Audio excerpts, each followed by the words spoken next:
पवन जी गाली गलौज करके वहां से सेट से चले गए वैनिटी में। वहां पे जबरदस्ती मुझे किसिंग सीन करवाया गया, मैं रोई।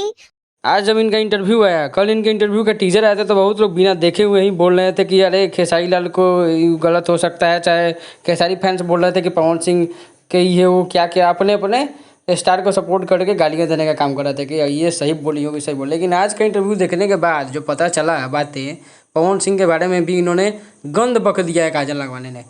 कहानी सुनाते हुए इन्होंने कहा कि कैसे हो जाला प्यार, फिल्म के शूटिंग के दौरान इनके साथ ऐसा ज़बरदस्ती करवाया गया था। मतलब ज़बरदस्ती से किसिंग सीन नहीं था फिल्म में, लेकिन पवन सिंह के कहने पे किसिंग सीन इसमें डलवाया गया था। आपको विश्वास नहीं हो तो आप इंटरव्यू को जाकर देख सकते हैं दोबारा, आपको उसमें दिखेगा कि काजल राघवानी ने क्या गंद बका है कि पवन सिंह इनको फिल्म में ज़बरदस्ती किसिंग सीन डलवाए और किसिंग सीन करने से मना कर दी, तो गुस्सा होकर गाली गलौज करके जाकर वैनिटी में बैठ गए। जो लोग इनको बिना इंटरव्यू देखे और बिना सोचे समझे इनको सपोर्ट करने का काम कर रहे थे, उनको भी समझ में आ जाएगा कि किसी को भी ऐसे ही आंख मूंद के सपोर्ट नहीं करना चाहिए और किन्हीं की बातों पर ऐसा ही आंख मूंद के विश्वास नहीं करना चाहिए। कहने का मतलब जब खेसारी लाल के फोन में गंदे गंदे फोटोज वीडियो थे, तो उस समय रिलेशनशिप में क्यों थी, इन्होंने विरोध क्यों नहीं किया? क्योंकि इनका फिल्म चल रहा होगा, काम चल रहा होगा, इसलिए विरोध नहीं किया। और रिलेशनशिप में पूछने के बाद कि आपको जब सब पता था शादीशुदा आदमी इस तरह का काम कर रहा है, तो रिलेशनशिप में क्यों थी? तो इन्होंने बोला कि मैं 22 साल की थी और मेरा परिवार मुझसे दूर रहता था, मुझे सहारे की ज़रूरत थी। पता भला कोई इनकी बातों पर भरोसा कैसे करे।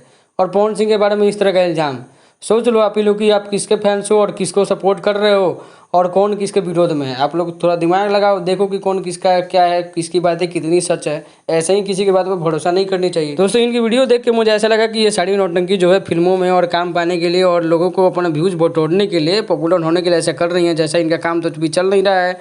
और अक्षरा सिंह के रास्ते पर चलने की कोशिश कर रही हैं, तो अक्षरा सिंह आप बन भी नहीं पाएंगी कभी मैडम। और इस तरह के धंधे, इस तरह के आरोप लगा के तो और भी नहीं बन पाएगी। लोग आपको प्यार के बजाय उल्टा आपके बारे में क्या क्या सोच लेंगे। खैर, ये तो मेरी राय है, बाकी आपकी क्या राय है कमेंट बॉक्स में ज़रूर अपनी राय बताइएगा। और वीडियो देखने के लिए आप सभी का बहुत बहुत धन्यवाद दोस्तों।